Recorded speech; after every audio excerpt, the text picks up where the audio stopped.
when do I feel I'm most beautiful? Siguro na lang most beautiful. Ano talaga, yung mas komportable ka to be yourself. Kasi when you feel when you're true to yourself, diba? That's when you're most beautiful. Kasi nga, hindi ka conscious na, shucks, okay ba itsura ko? It's when I'm with the people I love and the people who love me for who I am, diba? Hindi mo kailangan mag-effort. Diba? Since you mentioned love,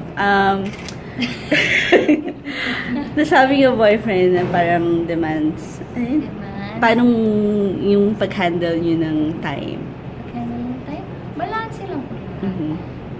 May buhay siya, may buhay ako. Diba? May career siya, may career ako. May pamilya siya, may pamilya ako. So, kailangan namin alamin yung priorities. So, conscious talaga na separate yung last question about love. Conscious talaga na separate yung And you have, since private na, pero pagdating ba sa skincare, meron kayong sabay na ginagawa? Ay, pareho mo kami endorser naman. Okay. So,